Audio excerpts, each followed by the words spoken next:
the Chief Executive Officer and Producer of Good Vibe Production. Let's welcome Sir Nino John Farinas. We also have the COO of Good Vibe Production. We have Boss Dides Reyes. We also have with us Direct CJ Andaluz. Palapakan po natin Direct Jill Singson Urdaneta. And of course, ang creatives, ang mga post-prod, pre-prod, whatever prod you have with you, Mr. John Anthony Wong.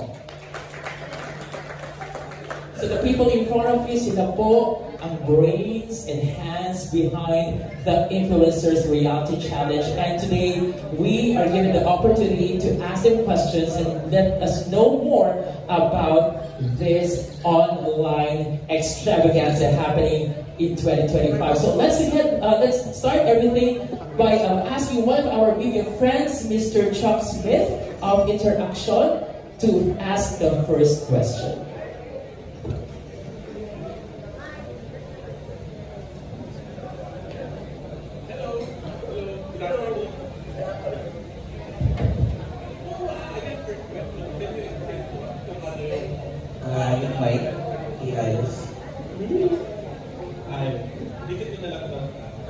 Can you hear me now?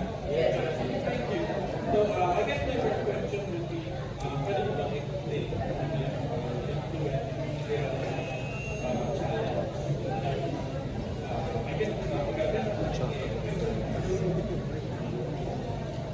So, anyway, kwento ko lang kung ano yung pinagsimulan ng The Influencers Reality Challenge.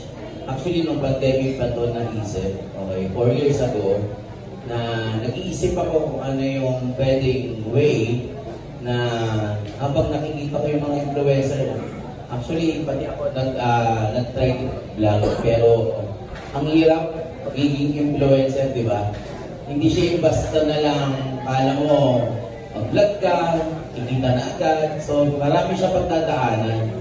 So doon naglaro yung isip ko, na maisip ko, paano ko ngayon tutulungan itong mga influencer na to, na pagsasama-samahin ko sana. So, doon siya nabuo habang naglalaro yung isip ko, ano yung pwede kong gawin na mas mapabilis kong mapasikat itong mga tao na to. Okay, so doon ko naisip yung mga dating palabas ng ating channel 2, yung mga reality show dyan, yung mga challenge na nakikita natin sa ibang channel. So, doon ko kinunbayan, kaya ang title niya is Reality Challenge. So, yun yung makikita natin sa kanila na kung saan mas mabilis ko silang tutulungan pag nailabas natin tong program na to. Okay? So, yung iba kasi sobrang nakakaawa, pero talagang gusto nilang tulungan ng family nila para ito lang yung way, di ba? Wala na, nakita natin lahat tayo ngayon, pwede na magtayo ng sariling channel, pwede na maging artista. So, mas tumibay yung isip ko noon. Ewan ko kung ano yung pumasok sa isip ko na buuin itong The Influencers Reality Challenge. Pero, isa sa nakita ko, mas ito yung makikita nilang bagong aabangan nila na mas mapapasikat natin itong mga influencer na pwede natin pagsama-samahin sa loob ng 60 days. Okay, so yun yung pinaka, alam natin sila may masayang kasama, pero alam natin malungkot yung buhay nila. Di ba? So, sana, lahat tayo, abangan natin yung Influencers Reality Challenge. Kakaiba itong gagawin natin show na to, na I'm sure ikatutuwa nyo lahat at katutuwa ng 30 influencer na sasali. So, yun lang po. Thank you so much. Wow, 4 years in the making, Sir Nino. 4 na taon ng conceptualization. And I'm pretty sure within, that 4 years, maraming mga challenges ka din na face bago buo ang konseptong ito. Thank you so much, Sir Chuck, for your question. Now, we're going to ask our directors naman, and this question will come from Ms. Rose Garcia of the PEP and Abante. Miss Rose, can we hand over the mic? There you go. Yes, sa mga directors, yes, ayan. Ang una po, ano nagpapa-expect sa inyo? Para yung director ng influencers, reality challenge, and paano nyo din gagamitin yung creative minds nyo dito sa story?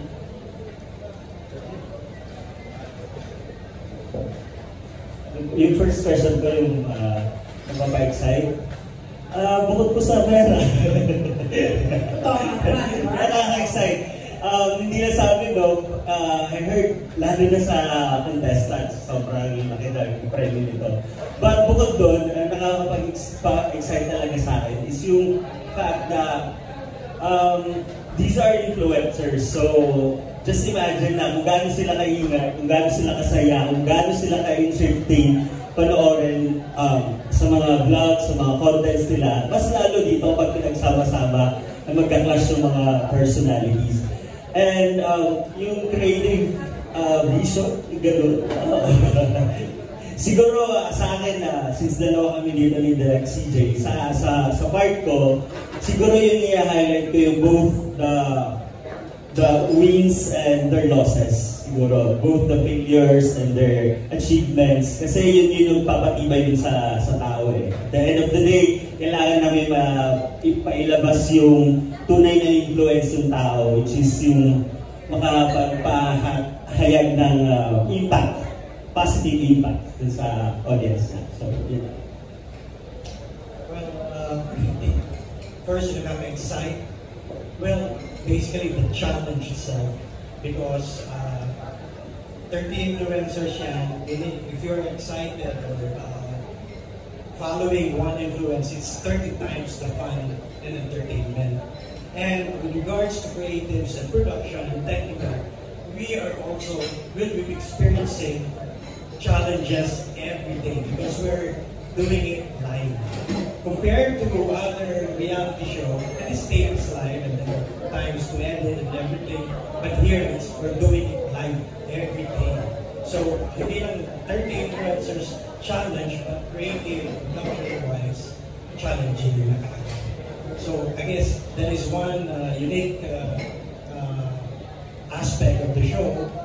It's real time. So, if reactions, engagement, real time na mapakikita na experience ng influencers at the production itself. So yun ang, if you're doing monotonous work or production, this is so challenging in terms of creativity, production, innovations, etc. Dahil real time and everyday preparation, shoot, and output ng show. As for the record, this will be shown in GB Live. Yes, GB Live. Eventually in television, yes. Okay. So, how long will you plan? Yeah. We are planning to have 64 episodes in 64 days running. So, it's daily? Yes. Tapos, curious lang po, paano napili yung mga 30 influencers? And at the same time, kasi let's face it, napakaraming influencers sa tinatawag ngayon. Meron ba kayong naging criteria? Meron ba kayong sinunod na, kasi sa dami ng influencer, yes, maraming followers yung karamihan, pero kung sabihin nga, hindi naman din, positive influencers daw yung iba. So, paano po yung naging criteria nito? Actually, yung pipiliin natin, wala pa. Oo, kasi mag-ano pa lang tayo. After na itong presto natin, and pre-launch, i-start na kami Ang audition po ba? Yes, audition to ng Luzon, Visayas, Mindanao. Dapat lahat may mga representatives sa Luzon, Visayas, and Mindanao. So, 30 ang pipiliin natin dyan. So, mag-announce tayo, gagawa tayo ng ingay para doon sa pagpunta nila sa mall. Actually, nag-dry run na kami ng audition, pero tinignan namin kung kakayatin. Grabe. Talagang yung iba, sikat na mga influencer talagang gusto sumali. Meron din mga hindi influencer, pero gusto nila maging influencer. So, doon natin siya ngayon susubukan yung galing nila ng Luzon, Visayas, Mindanao. Actually, ito yung klaseng audition na mangyayari na kahit hindi ka nakuha sa umpisa, dahil season 1 ka lang naman. Kada 60 days, maglalabas tayo ng another influencer na tutulungan natin umangat ang pangalan. So, ganun siya. So, sa lahat, open to all po siya na gender kung ano man siya. So, pwede siyang sumali. So, very exciting talaga kung makakabangan nila. Ano po klase ng mga challenge? Para ba siya yung malaki challenge? Survival, ano yung mga ganito? Or parang PBB? Parang PBB na magkakasama sa bahay? Parang klaseng challenge? Well, another uniqueness of the show, it is not limited to fear, to challenge, to physical, to acting, to arts. It's a combination, it's a hybrid of everyday challenges that nakita natin. And above all, we are following hindi lang siya basta nag-challenge, merong sinusundan tayong narrative from episode 1 to episode 64. Ano, are they going to stay in one? Yes, they are lucky. Thank you po. Alright, thank you so much, Ms. Rose. And sundutin ko lang yung question, no? So kung live po itong nangyayari for 60 days, for sure may mga fans na nanonood. Ready na ba kayo sa mga Pinoy netizens natin online na alam natin magpapatagulan along the way? Paano nyo po pinaghahandaan yung part na yon sa kabilang side naman ng challenge natin? Sa mga Pinoy fans natin. Of course, there will be instant reactions, positive and negative. And another layer or value added in the show is that influencers become powerful now in transmitting messages, influencing people. We are injecting or layering in social change, social responsibility. Right. Dahil sabi ni Spider-Man, great powers comes with great responsibility. So, at the end of the season, we are expecting that each participant has this social consciousness and social responsibility. Right. So I think that's also one of the advocacy of the show, yung to really live up to what an influencer is all about. Diba? We have some negative connotations about influencers nowadays, but I think this will be a game changer to change how people view influencers and content creators. Yan. So, we have another question coming from Ms. Linda Rapadas of Bulgar. Please hand her the mic. Good afternoon. Sir Gianno, gusto ko muna namin malaman yung detalye, bakit bigay ko kayo kung ano-ano yung mga challenges sa pagdadaanan yung contestant. Okay, good afternoon everyone. So first of all, ang pinaka naiiba dito in terms of the challenges, kasi nasanay tayo ng reality show, nanonood lang tayo yung sa mga nagpa-participate sa challenge. Itong the reality challenge na show, yung mga viewers tutulong at magpa-participate dun sa challenge. So yun yung kakaiba. Kasi nasanay tayo sa iba, di ba pinapanood lang sila sa loob ng bahay. Ito hindi. Yung influencer, hihingi ng tulong sa inyo. So kailangan may casting kayong gagawin para matulungan yung inyong influencer. Kasi pag hindi nyo nagawa, may mangyayari sa kanya. Pag nagawa nyo, mayroong plus points, mayroong advantage, may achievement, ganun ang pagkakaiba nito. And everything is happening in real time.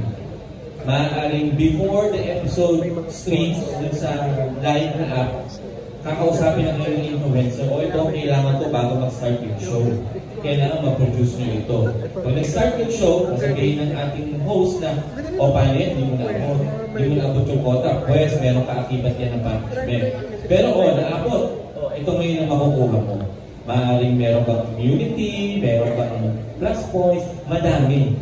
Ganung classic challenges. It's not one-sided anymore. Iniba ng GK Lakbat, the Influencer Reality Challenge, yung paradigm. Diba? Kasali na rin kayo. Naglalaro na rin kayo. Diba? Yung ang exciting dito sa ating the Influencer Reality Challenge. pinili mo ba ng mga contestant na challengers? Kailangan magdaan sila ng, makapasa sila ng physical, halimbawa yung mental and physical health. Para makatiyak na fit sila. You know, I think in any production naman, we have to make sure that they're as healthy as they can be. However, minsan yung mga payatot na magugulat ka eh. Mas nakaka-excel ba sila? Minsan yung akala natin na medyo kalakihan, sila pa yung maraming nagagawa, nakakatumbling, mas mabilis pa sila tumakbo. But we will make sure that everybody is safe and protected during production. Dahil yun yung kailangan eh. Pakita natin how to take care of ourselves, mentally, physically. So we'll make sure na lahat ng sasali is safe and kaya lahat ng mga challenges. Yes. Paano nyo evaluate? Paano nyo magtatanggal ang isang contestant ng weekly ba? Daily o Actually, walang matatanggal. Yun ang kakaiba sa gagawin natin. Yun po yung kaabang-abang. Magugulat kayo sa gagawin natin. As in, first time po ito na maglalaban-laban pero walang natatanggal. So, abangan po natin na depende kung kailangan lahat may masabi po natin. Yan ang po.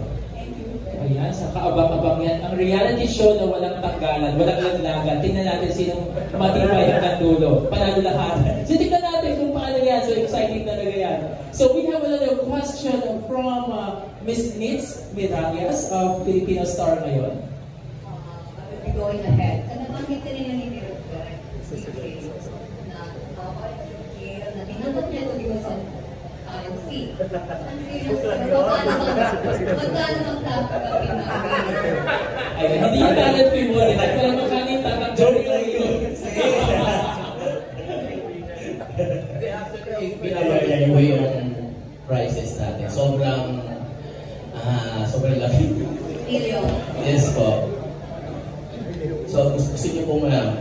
Ang grand prize po natin is 3 million. Okay, isang artista band. Worth 3 million din siya. Worth 3 million condominium. Okay, plus big bonus. Plus, contract na rin po siya ng GB Live as artist natin, worth 2 million for 2 years. So, sa tingin niyo po, sasali kayo hindi? Ang yaman. Bigyan naman natin talaga sobrang hirap ng mga influencer eh. Ito yung pinaka-shortcut na para natin matulungan sila. Itong show na mangyayari ng season 1 up to only season na gagawin ni The Influencers Reality Challenge. First production ba? Yes.